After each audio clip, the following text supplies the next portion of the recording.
인류의 역사는 하나님의 언약을 중심으로 흘러갑니다. 그러니까 세상의 모든 삶의 원리는 그의 핵심이 하나님의 언약이에요. 그러니까 이 세상의 모든 사람들은 하나님의 언약 앞에 순종하는 삶을 살아가는 자들과 하나님의 언약을 인정하지 않고 그 반대에 있는 세력들에게 순종하는 삶을 살아가게 되는 겁니다.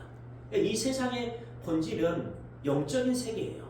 즉, 이 세상의 모든 전쟁은 하나님과 사탄과의 전쟁입니다. 성경의 흐름도 마찬가지예요. 그래서 구약에서 전쟁이 하나님의 전쟁이라고 말씀하셨고, 신약에서도 역시 하나님의 뜻대로 따라 순종하는 사람들, 하나님의 언약에 순종하는 사람들과 율법주의, 그러니까 사탄이 만들어낸 세계관 속에서 사탄의 그 말대로 따라 순종하는 세력들이 충돌하는 형국으로 나타납니다. 그게 성경의 흐름입니다.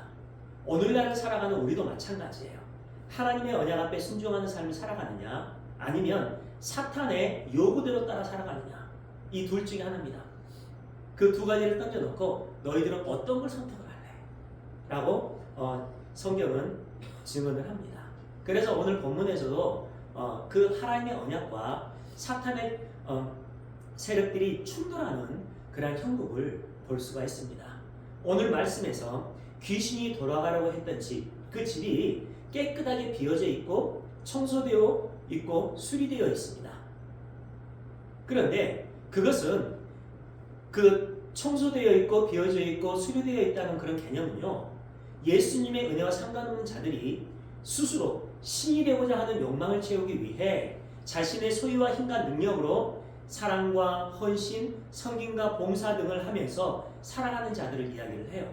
그 모든 것들의 핵심이 하나님의 은혜가 아니라 인본주의적인 사상들, 알메니언주의적인 사상들, 율법주의적인 사상들입니다. 귀신이 자기가 거하던 인격을 내 집으로 부르면서, 오늘 본문에서 내 집으로 부르잖아요. 자기의 소유임을 확신하고 있었다는 것은 자신이 거했던 그 인격의 본질적인 특성이나 신앙, 의지적인 특질을 잘 알고 있었다는 겁니다. 귀신이. 본문 43절에서 귀신은 다른 거처를 찾기 위해 자기 마음대로 나가서 물이 없는 곳, 즉 은혜의 생수가 없는 곳에서 쉬기를 원했어요. 하지만 찾지를 못합니다.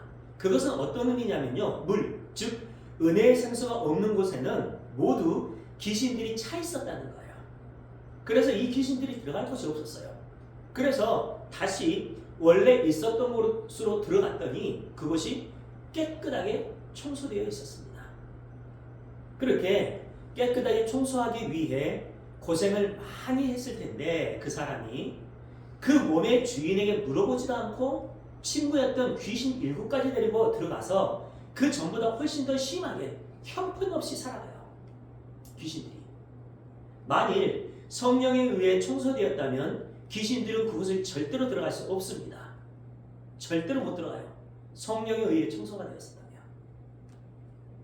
그 상황은 당시 역사적인 측면에서 마케도니아의 알렉산더 대왕, 그 알렉산더 대왕의 침략과 시리아 왕이었던 안티오쿠스 4세, 그 안티오쿠스 4세에 의해 예루살렘의 헬레니즘화를 상징적으로 보여주고 있습니다. 헬레니즘화는요, 헬라 문화의 영향권 내에 있었던 모든 자들을 얘기를 해요. 어떤 신분인지 상관없습니다. 헬레니즘은 히랍에서 생겨난 그런 사상이지만 본래가 국제적이었어요. 그래서 영화관, 극장, 게임, 운동, 경기, 어떤 조각, 건축, 문학 등 이 모든 것들이 헬레니즘의 산물이에요. 사람이 모든 영역에서 영향을 끼치고 있습니다. 그러니까 인종과 나라와 상관없이 헬라 문화의 영향권 내에 있었던 모든 사람들을 헬레니스라고 해요. 헬레니스. 당시 안티오쿠스 4세는 페르시아 시대 이래로 유대인들에게 보증되어 있었던 그 종교적인 특권을 박탈시켜버립니다. 그리고 예루살렘 성전에서 제우스 제를 거행하면서 그 우상 숭배에 유대인들이 참여하도록 해요. 그러지 않으면 죽여버립니다. 그렇게 치욕스럽고 사악한 정책에 대한 유대인들의 반발로 인해 안티오쿠스 4세는 많은 사람들을 학살하고 심지어는 여자와 아이들을 노예로 전락시켜버리기까지 했어요. 그 비유에 대한 결론으로 악한 세대가 이렇게 된다라고 합니다. 본문 45절. 그것은 예수님 당시의 바리새인들과 그 추종자들이 악한 세대라는 조지의 선언이에요. 즉 세상의 모든 사람들은 주체에 의해 이끌림을 받는 객체의 삶을 살아가는데 그 주체가 누구인지를 보여주고 있는 겁니다. 너희들의 주인이 누구냐라는 그런 질문이지요. 귀신은 깨끗하게 정리된 그 사람에게 자기 친구 7을 데리고 들어가서 난장판으로 삽니다. 여기서 귀신 7이 함께 들어갔다고 하는데 7이라는 숫자는요 유대인들이 자주 사용하는 숫자였어요. 완전한 더 이상은 생각할 수 없을 정도로 양과 질을 의미합니다. 즉 7귀신은 가장 강하고 악한 귀신을 상징해요. 그것은 피조물인 인간이 창조주인 하나님의 은혜를 알지 못하고 성령 하나님의 임재하심으로 인해 은혜로 채워지지 않고 비워져 있는 상태에서 깨끗함을 흉내내는 행위는 그 자체로 7귀신이 들린 상태다라는 선언이에요. 그러니까 귀신에 대한 개념이 옛날에 우리가 가지고 있는 것처럼 머리에 꽃을 꽂고 막 헤헤 웃으면서 침을 흘리는 그런 상태를 귀신 들렸다라고 하지 않습니다. 성경은. 그것보다 훨씬 더 깊은 의미가 있는 거죠. 이런 하나님의 은혜와 긍휼이 빠져있는 상태의 모든 자의 삶, 이것을 귀신 들린 자의 삶이라고 하면서 결론이 뭐예요? 본문 마지막에서 악한 세대가 이와왔다라고 선언을 해버립니다. 악한 세대가 어떤 삶으로 살아가요? 하나님의 언약대로 따라 순종하는 삶이 아니라 사탄의 미혹에 빠져 살아가는 자의 삶입니다. 성경은 그것을 악한 세대라고 결말을 내려버립니다. 성경에서 성도에게 요구하는 비움은 성령으로 채워짐까지를 말해요. 성령으로 채워짐까지를. 성령으로 채워진 그 사람의 마음 속에서 귀신, 세상적인 삶의 원리와 욕망이 완전히 빠져나간 것을 비움이라고 합니다. 성경에서 이야기하는 비움.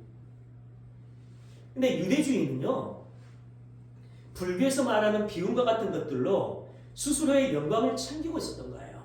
그게 유대주의 사상이었습니다. 본문 38절. 그때 서기관과 바리새인 중 몇 사람이 말하되 선생님이여 우리에게 표적 보여주시기를 원하나이다. 여기 보시면요, 오늘 본문의 이야기를 서기관과 바리새인들에게 하고 있습니다. 서기관과 바리새인들은요, 우리가 잘 아는 것처럼 성경에 있어서 최고의 전문가인 박사들이었어요. 그리고 그들의 그 착한 행위, 종교 행위에 있어서는 타의 추종을 불허할 정도였습니다. 근데 주님은 오늘 말씀을 통해서 귀신 들린 자의 비유를 통해 얘기를 하면서 그 대상을 서기관과 바리새인들에게 대상을 두고 얘기를 해요. 그렇게 열심히 살아가고 있었던 그들에게 주님은 너희의 아비는 마귀다. 너희는 마귀의 세당이다. 너희는 7 귀신 들린 자들이라고 결론을 내려버립니다. 서기관 바리새인들의 삶이 그런 삶이었다는 거예요. 예수님은 그렇게 거짓 비움과 거짓 깨끗함으로 다른 사람들과의 비교 상대의 그 우월감을 누리는 교활한 행위를 성령 회방이라고까지 얘기를 합니다. 성령 회방. 그러니까 성령 회방죄가 어떤 것인지를 명확하게 보여주고 있어요. 그들은 절대로 죄 사함을 받을 수 없다라고까지 선언을 해버려요. 오늘 본문 바로 위에 기록된 성령 회방죄에 대한 이야기가 바로 그 이야기입니다. 마태복음 12장 32절. 그러므로 내가 너에게 이르노니 사람에 대한 모든 죄와 모독은 사함을 얻되 성령을 모독하는 것은 사함을 얻지 못하겠고 또 누구든지 말로 인자를 거역하면 사하심을 얻되 누구든지 말로 성령을 거역하면 이 세상과 오는 세상에서도 사함을 얻지 못하리라. 하나님 나라는 하나님의 은혜와 용서의 법칙에 의해 성취되고 운영되는 것입니다. 그것이 하나님 나라예요. 그래서 그곳에서 살아갈 자격이 주어진 자들은요, 왜 나는 용서받아서 존재할 수밖에 없는 인간인가를 철저하게 자각하고 인식하게 됩니다. 어떤 거에 의해서요? 하나님의 은혜에 의해서, 성령 하나님의 내주하심에 의해서. 우리는 하나님의 은혜의 방법인 그 예수님의 십자가를 통해서만 구원받을 수 있는데 그렇게 외부의 힘에 의해 구원받아서 영생을 누릴 수 있다는 것은 자신의 힘과 능력으로는 구원받을 수 없는 무능력한 피조물이라는 것이 전제되는 거예요. 그래야지 외부의 힘이 능력으로 와서 우리의 주체가 되어서 우리의 인생을 이끌어 나갑니다. 여전히 내가 내 인생의 주체가 되어 있으면요, 다른 어떤 존재가 주체로 오는 것을 우리는 용납하지 않아요. 그것을 하마르티아 죄라고 합니다. 그 절대적인 힘이 적용돼야지만이 용서의 필요성과 필연성을 깨달을 수 있게 돼요. 그런데 서기관과 바리새인들은 자신의 무능력함과 불가능함을 절대로 인정하지 않습니다. 자기들은 이방인들과 죄인들과는 다른 존재라는 차별성을 가지고 있어요. 그들은 다른 사람들과 달라야 했기 때문에 힘들어도 더 착해지려고 노력을 했고 더 경건해지려고 노력하면서 살았습니다. 그 자체가 나쁘다는 것은 아니에요. 하나님의 은혜와 공율이 없는 상태에서 나오는 삶이었기 때문에 문제입니다. 그런 그들에게 예수님은 너희는 성령을 거역하는 자들이라는 청천벽력 같은 결론을 내려버립니다. 여기서 성령을 거역하는 단어를 원어로 보시면요, 성령을 반대한다라는 의미예요. 성령을 반대한다. 31절을 보시면 사람의 모든 죄와 하나님을 거역하는 자를 심판하셔야 하는 심판의 주께서 사하심, 즉 용서라는 새로운 법칙을 제시하고 있는데 그것은 일방적이고 확정적인 선언이에요. 하나님 편에서. 그러니까 피조물들은 그 일방적이고 확정적인 하나님의 선언을 받을 수밖에 없는 존재들입니다. 그게 대체의 삶이에요. 세상의 주인이 되고 싶어하고 세상의 신이 되고 싶어하는 인간의 욕망은 절대로 소멸되지 않아요. 절대로 소멸되지 않습니다. 그래서 하나님을 믿는다는 우리의 삶 속에서도 그 욕망이 순간순간 나오고 있어요. 마치 풍선의 한쪽에 압력을 가하면 반대쪽이 부풀어 오르는 것처럼 인간의 욕망은 악한 쪽에서 선한 쪽으로 옮겨가고 또 선한 쪽을 누르면 선한 쪽에서 악한 쪽으로 옮겨가기는 하지만 사라지지는 않아요. 완전히 사라지는 그 정점이 있는데 그것이 하나님 나라입니다. 그래서 소유에 관한 욕망이 악한 욕망이라는 말을 들으면요, 그 욕망의 에너지를 사람들이 그 욕망의 에너지를 도덕적이고 윤리적인 개념 안에서의 그 착한 일을 행하면서 천민의 삶을 살아가는 곳으로 옮기고 그것을 근거로 해서 하나님 앞에 칭찬받을 수 있는 업적으로 내어놓아요. 너무나 많은 사람들이 그런 삶을 삽니다. 서기관과 바리새인들이 그런 삶을 살았다는 거예요.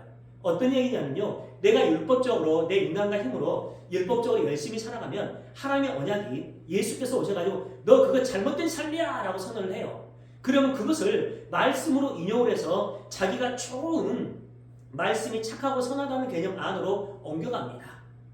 그래서 그걸 또 하나님의 칭찬을 받을 만한 근거로 삼아요. 이게 사람들의 모습이라는 거예요. 죄인들의 모습이라는 것입니다. 겉으로는 손해 보이지만 그건 역시 인간의 자기 가치를 챙기기 위한 욕망인데 그것이 귀신 들린 자의 삶이라는 거예요. 그래서 서기관과 바리새인들에게 귀신에 대한 예를 들어 얘기를 합니다. 그게 서기관과 바리새인들의 삶이었다는 결론입니다. 그 성령을 거역하는 이야기, 즉 성과 악이 충돌하는 바라지점이 마태복음 12장에 나오는데 귀신 들린 벙어리를 치유하는 사건입니다. 마태복음 12장 22에서 24절. 그때 귀신 들려 눈 멀고 말 못하는 사람을 데리고 왔거늘 예수께서 고쳐주시매 그 말 못하는 사람이 말하며 보게 된지라 무리가 다 놀라 이르되 이는 다윗 자손이 아니냐 하니 24절 같이 읽어볼까요? 시작. 바리새인들은 듣고 이르되 이가 귀신의 왕 바알세불을 힘입지 않고는 귀신을 쫓아내지 못하느니라. 아멘. 귀신이 들려서 눈이 멀고 귀가 먼 사람에게 예수님께서 능력을 가합니다. 그래서 예수님으로 인해서 귀신이 쫓겨납니다. 율법주의자였던 바리새인들에게 있어서 귀신이 들려서 눈이 멀고 귀가 먼 사람은요, 부정한 사람이었어요. 저주받은 사람이었습니다. 그들은 하나님의 사랑의 대상도 아니었고 치유의 대상도 아니었어요. 유대인들의 관점에서 그런다는 거예요. 바리새인과 서기관들의 관점에서 그런다는 겁니다. 그래서 예수님의 제자들까지도 날 때부터 소경이 된 자를 가리켜 이가 누구에 의해 죄로 이르게 된 것이냐라고 물었던 것입니다. 그런데 예수님께서 그런 저주받고 부정한 자를 율법과 행위의 법칙을 넘어서서 그거와 상관없이 사랑과 용서의 법칙에 의해 정결한 자로 만들어버립니다. 예수님께서. 새로운 법칙이 만들어진 거예요. 유대주의자들에게 있어서 정결함과 용서받음이라는 것은요, 인간들의 열심과 노력에 근거한 결과물이어야지 하는데, 예수님은 그런 율법주의자들의 개념을 완전히 깨는 형국으로 정결함을 선언해버려요. 충격이었을 것입니다. 그때 당시. 오늘날 우리는 너무나 많이 들어서 우리는 감흥이 없지만, 당시 서기관과 바리새인들, 성경에 있어서 모든 사람들이 와서 물어봐야 될 그 대상들에게 있어서는요, 그게 충격적인 얘기였어요. 있을 수 없는 일이었습니다. 한 번도 생각조차 하지 못했던 그런 개념이었어요. 그걸 예수님께서 선언하신 거예요. 인간의 열심과 노력으로 내놓지 못한 부정한 자들은 다니엘서 7장에 나오는 말씀처럼 심판의 주, 인자가 심판을 해버릴 것이라고 율법주의자들은 굳게 믿고 있었는데, 어떤 노력도 하지 않은 상태에서 어떻게 용서가 주어질 수 있냐는 거예요.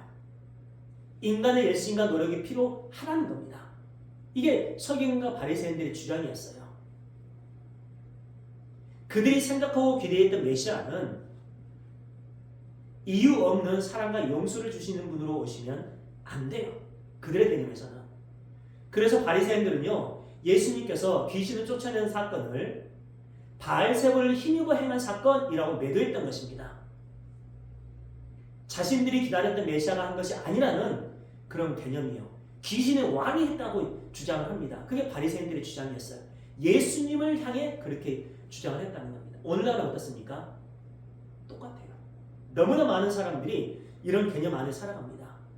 그래서 은혜를 먼저 알고 그 은혜 안에서 나오는 행위를 하나님은 기쁘게 받으신다고 했는데, 그 하나님의 은혜와 긍휼과 상관없어요. 내 힘과 열심으로 무엇인가를 열심히 하면 나는 구원받을 수 있다는 거죠.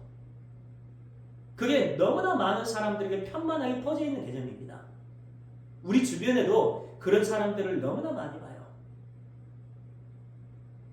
그때 예수님께서 성령 회방이라는 용서받지 못할 죄에 대해 언급하시면서 하나님을 향한 죄와 거역이 용서의 법칙에 의해 은혜로 선물로 덮어지는 시대가 왔다는 것을 선언해버립니다.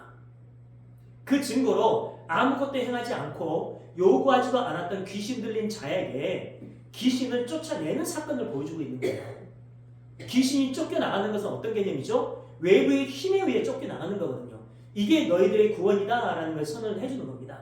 문제는 그 하나님의 선언, 그 예수님의 선언이 있고 2000년의 세월이 훨씬 지났음에도 불구하고 여전히 이 땅의 교회 안에 그런 개념들이 살아서 움직이고 있다는 겁니다. 하나님처럼 강하게 된 인간들이 스스로의 노력과 힘과 능력을 무시당한 채 수동적인 약자로 내려가서 하나님의 능력만을 의지해야 하냐고 항의를 해요. 우리에게도 힘과 능력이 있지 않습니까?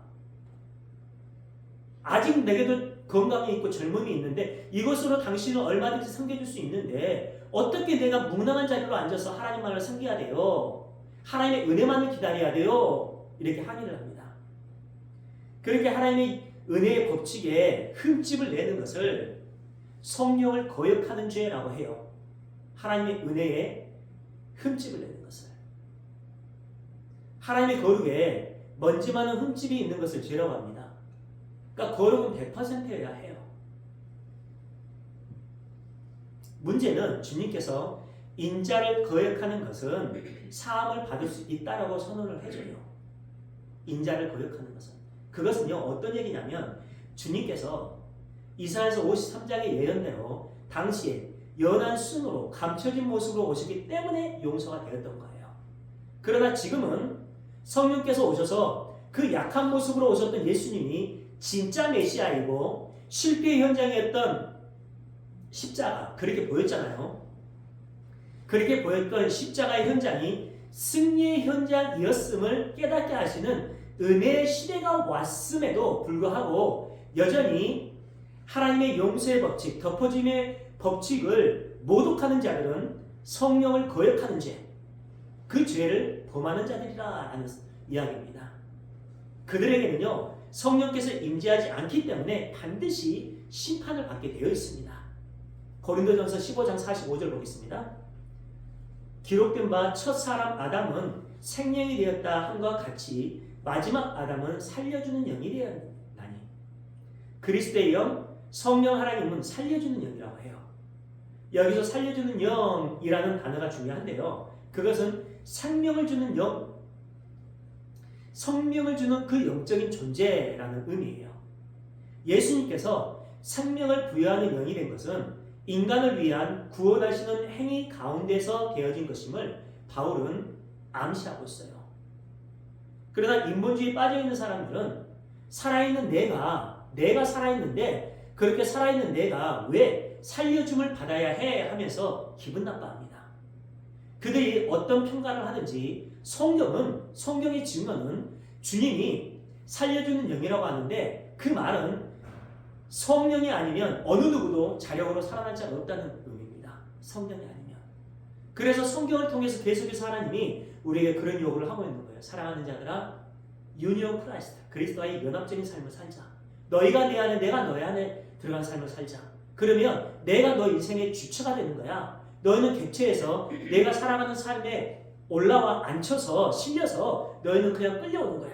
그리고 내 승리와 함께 너희가 승리의 인연을 받게 되는 거야. 그게 하나님 나라의 상급입니다. 그 이야기를 계속해서 우리에게 해주고 있는 거예요. 그러나 인본주의는 그걸 깨는 형국으로 옵니다. 아니야. 어떻게 우리가 가지고 있는 율법이 그럴 수가 있어. 하나님도 성경에서 성도들에게 요구를 했잖아. 무엇인가를 요구했잖아 하면서 계속해서 율법주의적인 사상으로 가게 합니다. 그 성령 하나님께서 앉으신 자리는요 7귀신이 아니라 700귀신 아니 7000귀신이 온다고 할지라도 그 자리는 절대로 탈환될 수가 없습니다. 성령 하나님께서 앉아있는 곳은 많은 사람들이 하나님께서 귀신을 쫓아내 준다고 하더라도 우리의 행위가 잘못되면 행위가 없으면 귀신이 다시 들어온다고 말하는데요. 만일 그 자리를 귀신에게 빼앗긴다면 전지전능하신 하나님 아니겠죠. 어떻게 전지전능하신 하나님이라고 우리가 평생 동안 믿으면서 우리의 행위가 잘못되면 그 자리에 귀신이 들어올 수 있다고 말할 수 있겠습니까? 사실 저도 옛날에는 그렇게 믿었습니다. 옛날에는 그렇게 믿었어요. 이렇게 잘못된 믿음이더라고요. 잘못됩니다. 성령 하나님께서 임한 자리의 삶, 그것은 주체를 얘기를 하는 거예요. 하나님이 우리 속에 주체로 임하고 우리가 객체 자료로 밀려나면 그 자체가 우리가 하려는 힘과 능력과 가능성을 다 빼앗기는 상태이기 때문에 그렇죠? 우리 인간의 힘과 능력과 우리의 가능성으로 스스로 절대로 착한 척, 훌륭한 척, 깨끗한 척, 열심히 있는 척 하면서 다른 사람들의 존경과 인기를 위해 살아가는 삶을 만들어낼 수 없는 존재가 돼요. 세상의 힘을 행복의 근거로 삼아서 세상의 것들을 삶의 목적으로 살아갈 수 없게 됩니다.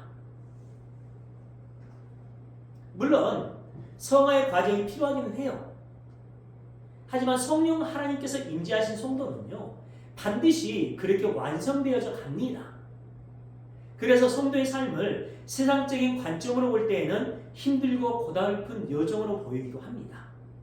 그래서 주님은 본문 바로 앞에서 귀신을 쫓아내는 것을 하나님 나라가 임한 자의 삶이라고 선언을 해버린 거예요. 귀신을 쫓아내는 것을 하나님 나라가 임한 자의 삶. 우리 속에는 율법주의, 알메니언주의, 인본주의가 빠져나가는 것, 그리고 하나님의 나라의 운영의 방식이 들어오는 것을 하나님 나라가 임하는 것이라고 선언을 해버려요. 그래서 귀신이 쫓아내는 것을 하나님 나라가 임하는 것이라고 선언합니다. 보겠습니다. 마태복음 12장 28절.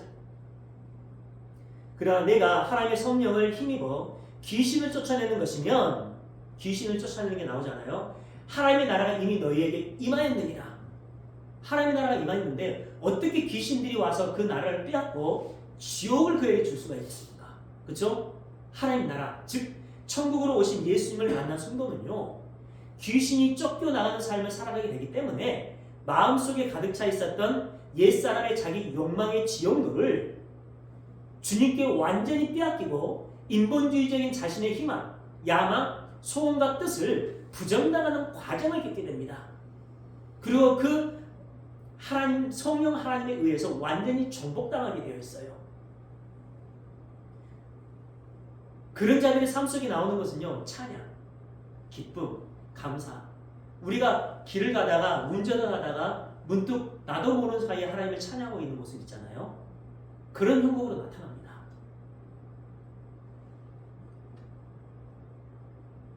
그것은요, 인간의 힘과 능력으로 구원을 이루려고 하지 않고 하나님의 은혜만을 의지하게 된다는 말이에요.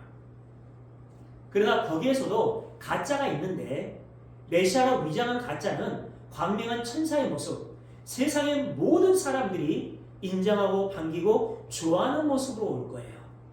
고린도후서 11장 14, 15절.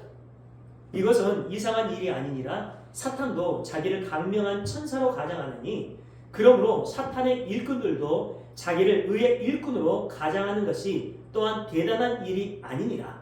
그들의 마지막은 그 행위대로 되리라. 분별력이 없는 자들, 성령 하나님께서 임재해 계시지 않는 자들은 거짓 선지자들에게 미혹을 당합니다. 그러니까 지금 거짓 선지자들이 단에서 이렇게 선언을 하고 있어요. 근데 그 성령 하나님의 임재하심이 없는 자들은요, 이게 거짓 선지자들의 외침인지 하나님의 선지자들의, 하나님의 백성들의 외침인지 분별을 하지 못한다는 거예요.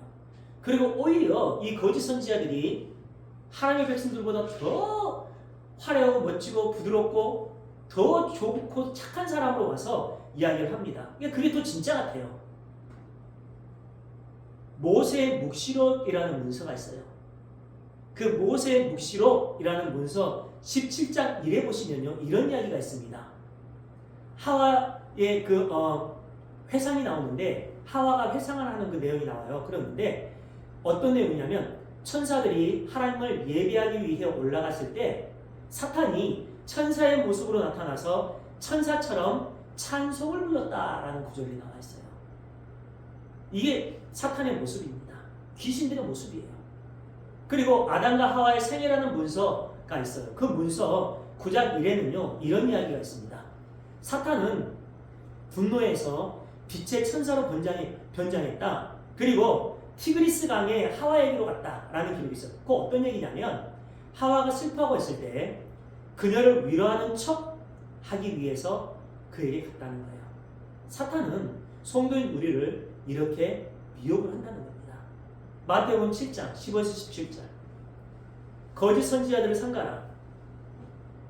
이 말씀이 어떤 내용 위에 있냐면요, 주님의 이름으로 선지자 노릇을 하고 주님의 이름으로 귀신을 쫓아내고 주님의 이름으로 많은 권능을 행했던 자들, 그들이 주님 앞에 갔는데 주님이 알아지 못합니다. 그들이 거짓 선지자들이라는 거예요. 바로 그 말씀 위에 있는 말씀이에요. 거짓 선지자들을 삼가라. 양의 옷을 입고 너희에게 나오나 속에는 노략질하는 일이라. 그들의 열매로 그들을 알지니 가시나무에서 포도를 또는 엉겅퀴에서 무화과를 따겠느냐. 이와 같이 좋은 나무마다 아름다운 열매를 맺고 못된 나무가 나쁜 열매를 맺나니. 마귀의 세간인 거짓 선지자들은요, 순결하고 연약한 모습에 양의 옷을 입고 와서 미혹을 하는데, 그들의 정체는 열매를 보고 알 수 있다고 해요. 문제는 우리에게 마귀, 그 세상의 열매가 나온다면 거짓 선지자들과 그들의 열매가 진짜로 보이게 됩니다. 그래서 올바른 열매를 맺는 것이 중요해요. 성령 하나님의 내주하심이 중요합니다. 그러나 주님은요, 우리에게 그 열매를 보고 판단하지 말라고 해요. 너희들이 이웃의 열매를 보고 판단하지 말라는 거예요. 너희는 알곡과 가라지를 추수할 때까지 그냥 놔두라고 합니다. 너희들의 눈으로는 알곡과 가라지를 판별할 수 없다는 거예요. 불가능하다는 겁니다. 아무리 착하고 순결하고 열심히 있는 종교행위를 한다고 하더라도 하나님의 은혜에 의해 선택받은 백성이 아니면 어느 누구도 지옥을 면하지 못한다는 겁니다. 그 이야기를 하고 있어요. 그들이 마태복음 7장에 나오는 주여 주여, 우리가 주의 이름으로 선지자 노릇하고 주의 이름으로 많은 권능을 행하고 주의 이름으로 귀신을 쫓아냈다는 그런 자들입니다. 화려하고 멋진 일을 행했던 자들, 그렇게 외치면서 항변을 했던 자들이에요. 근데 주님은 그들이 마귀의 자식들이라고 선언해버립니다. 거룩의 근거로 내놓는다고 하더라도 나는 절대로 거기에 속지 않는다라는 말씀이죠. 그것이 좋은 나무는 좋은 열매를 맺고 나쁜 나무는 나쁜 열매를 맺는다라는 말씀의 진의입니다. 주님은 서기관과 바리새인들이 나쁜 나무라고 선언을 하셨는데 그들은요 그 나무에서 좋은 열매를 맺고 있다고 하면서 인정해달라는 거예요. 그게 서기관과 바리새인들의 모습이었어요. 그들에게 귀신에 대한 이야기를 합니다. 아무리 그들이 화려하고 멋진 행위로 우긴다고 하더라도 그들은 절대로 천국에 들어갈 수 없다라는 게 주님의 말씀이에요. 그래서 오늘 본문 바로 위에 똑같이 나무와 열매에 관한 이야기가 나오는 거예요. 똑같이 나쁜 나무인 바리새인들에게 착한 척 하지 말라는 것이 나무와 열매에 대한 말씀의 진의입니다.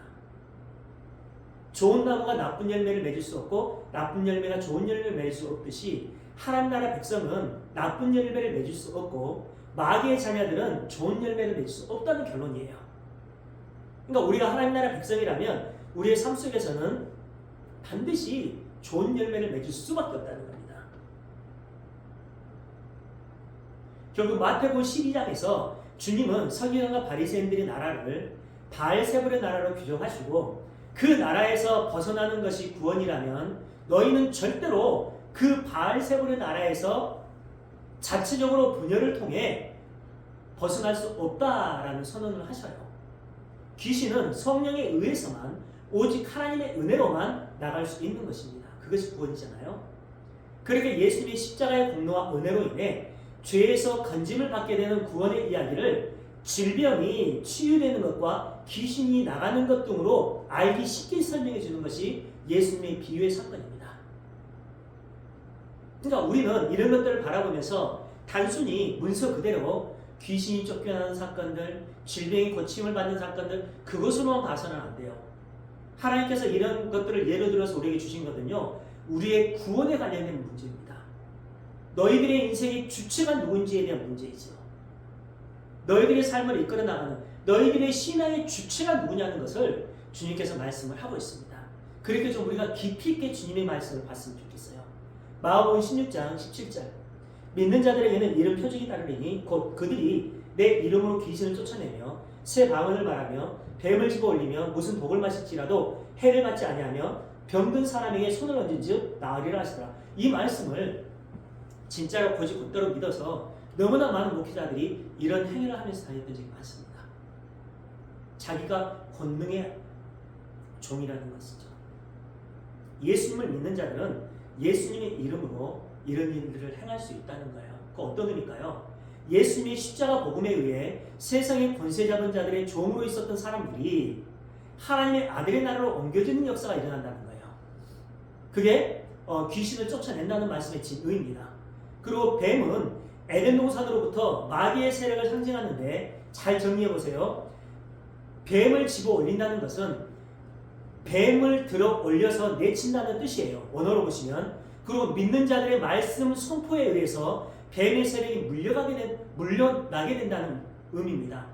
그리고 무슨 독을 마실지라도 해를 받지 않는다는 것은요. 세상에 어떤 맹독을 우리가 접한다고 할지라도 세상적인 맹독들이 많이 우리를 미혹하잖아요. 물질의 맹독 이런 것들 근다고 할지라도 성도의 영원한 생명을 빼앗을 수 없다는 말씀입니다.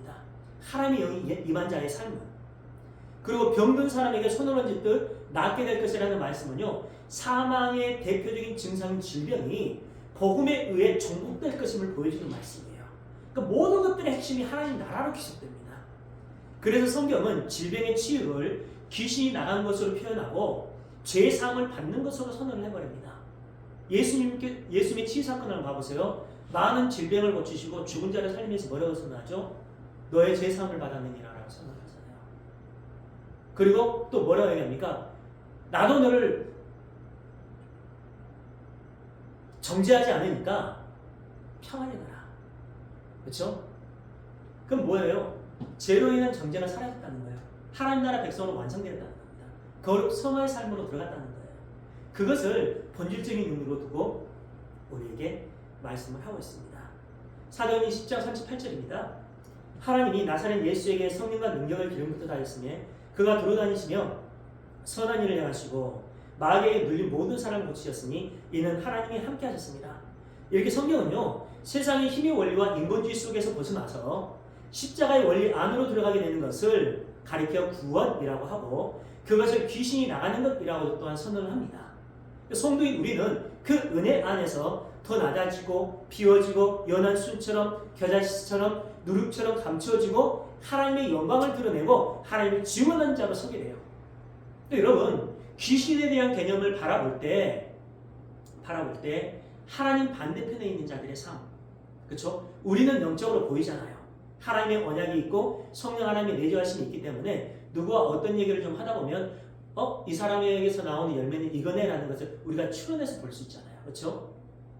그렇다면 그러한 것들을 바라보면서 말씀으로, 성령으로 우리는 그게 축사사역입니다. 축사사역을 하는 거예요. 하나님의 말씀은 그게 아니야.